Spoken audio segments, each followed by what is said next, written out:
पण फांद्याला अडचण होती. मग फांद्यांनी कोणाकडे जायचं, देवाला सगळं जायचं, ब्राह्मणाकडे जायचं. असं मग आम्हाला अडचण येते बाबा. आमचा धंदा आहे रिक्षाचा, आमचा धंदा चालत नाही, लक्ष्मी टिकत नाही, आलेले पैसे मस्त येतात पण पैसे थांबत नाही. घरामध्ये चिडचिडपणा होतो, कोणी कोणाचं ऐकत नाही. हे येडा खंडोबा आहे, त्याचं नावच आहे. काय घराचा खेळ खंडोबा झालाय. मग सहज मारून म्हणतो, काय घराचा खेळ खंडोबा झाला सर. म्हणून मग त्या मोळकीची इच्छा केली त्या मुरळीवर. अरे म्हणलं वाघ्या, वाघ्या तुला वारी वारी तो, पण एवढी मुरळी मला दे.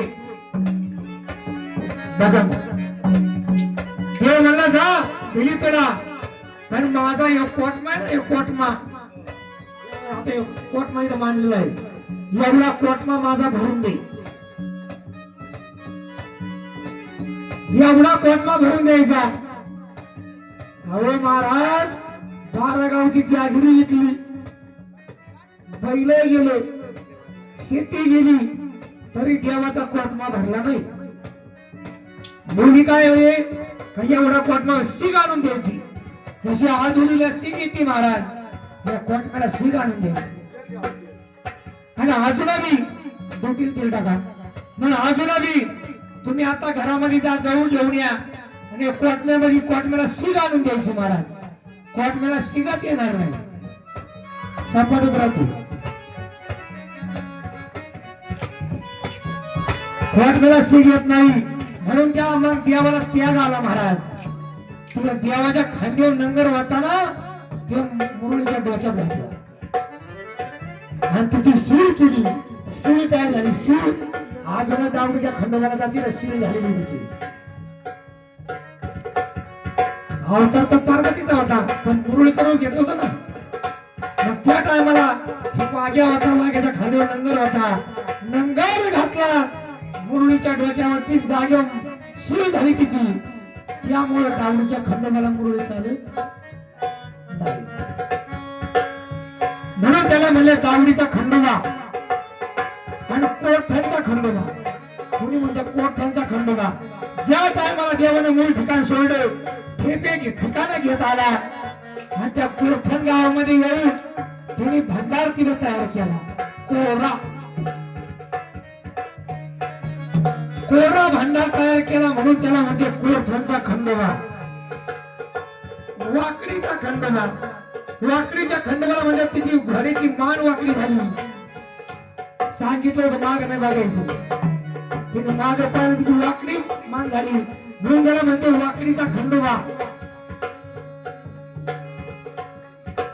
मग कथा कोण चालली होती आपली, दावडीचं मध्ये निघले. मग कथा कशी चालली होती, लग्न लागलं देवाचं आणि लगेच सोहळा झाला. आणि मग माणसा म्हणली देवा आपल्याला इथं थांबायचं नाही, मग कुठे जायचंय. मग पालीवरून देव आला कुठे, मासाबाईला घोड्यावरती घेतली आणि घोड्यावरती घेतली महाराज. मग देवाचा घोडा काय असा दिवट्या भावा सगळ्या धर्तीवर चालला का, धर्तीवर नाही चालला. जसं आकाश मात इमान उडत, इमानासारखा घोडे उड्डाण केलं देवानी. आणि देवाचा घोडा आला कुठं, देवाचा घोडा आला कडे पठारी. अरे कडे पठारी,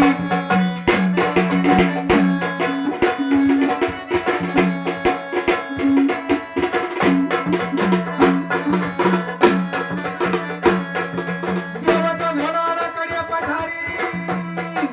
अरे कडे पठारी, कडे पठारी. अरे त्याच्या ठिकाणी रमण गेले माणसामध्ये हरी न हो रामा.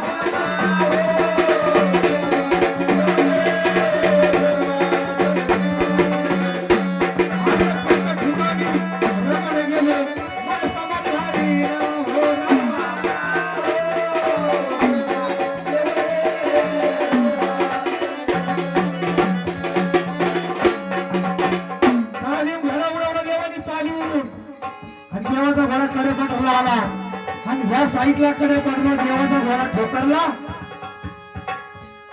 आणि त्या बाजूला त्या खडकामध्ये घोड्याच्या टापा आहे महाराज रवलेल्या खुर रवली त्या खडकामध्ये गेलते का तुम्ही कडेपठारला या साईडला बघा घोडे उठाणे त्या खडकात घोड्याचे पावले मग तिथं देवाचा घोडा ठोकरला आणि मग म्हणून देवाचा घोडा लागला झाला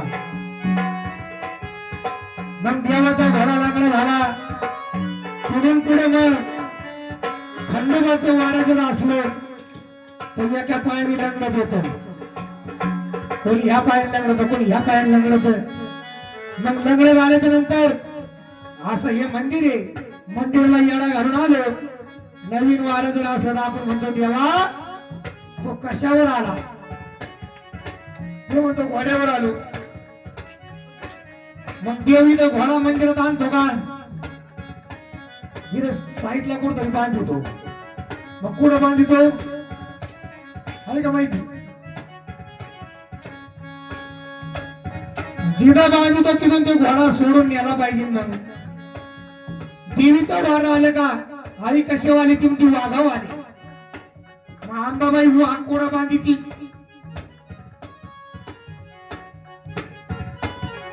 अंबाबाई वाघ बांधी ती कुठं जिथं बांधी तिथे जाताना घेऊन गेली पाहिजे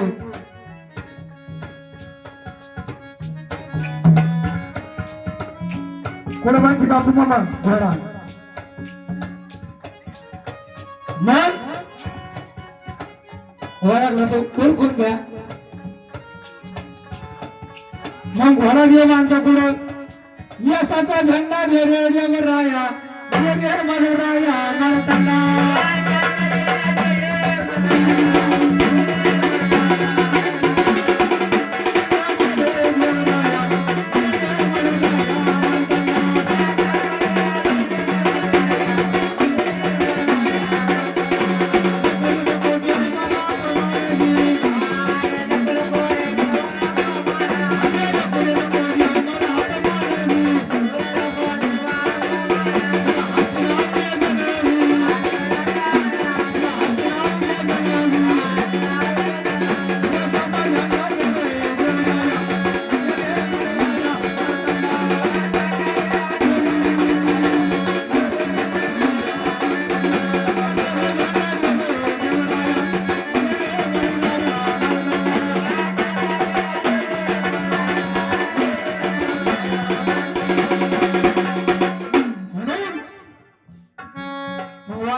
ड्युटीला कान लावतात ड्युटी बशी त्याचं महत्व काय ड्युटी बुद्धी ड्युटी बुदली आणि ड्युटी बुदली आणि ड्युटी बुद्धी हे ज्ञान प्राप्त करते महाराज ड्युटीला कान लावण्याच्या नंतर ती ज्ञान देते ड्युटी कोणाची आहे आधी माया तर वेळ कमी आपल्याकडे आधी माया म्हणजे ज्ञान प्राप्त करते आधी माया शक्ती महाराज म्हणून मंगत कडे पठारी माळसा आणि खंडोबाचं राज्य चाललंय मग ती माळसा काय म्हणते रे देवाला देवा माझं गाव म्हणजे नेवासा पाणीला लग्न लागलो आता आलो कोणत्या कडे पठारी म्हणून तिथे आल्याच्या नंतर ब्रह्मदेवाचा पुत्र आठवण आलो म्हणे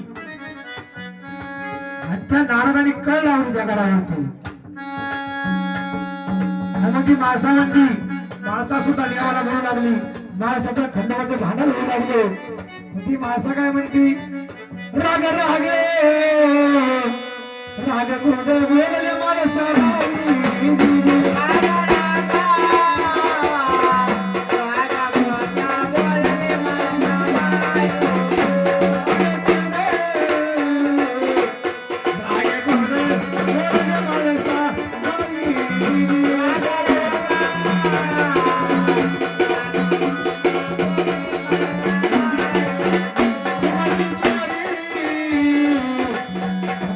Sorry,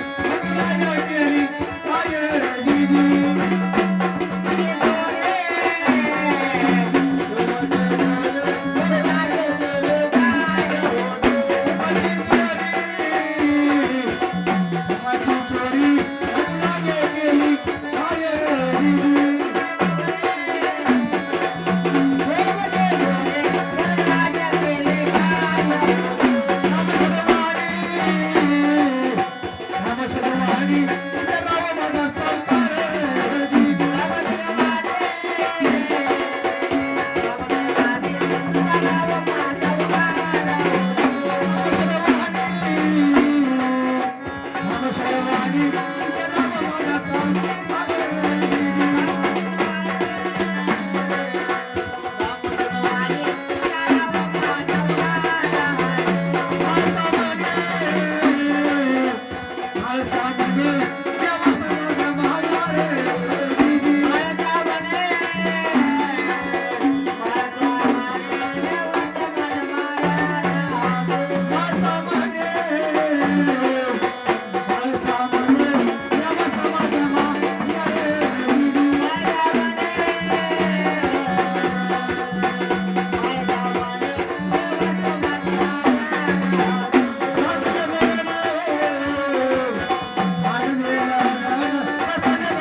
नारदाने कळला इथली कथा इथं राहिली महाराज. आपल्या बाबांना एक गाणं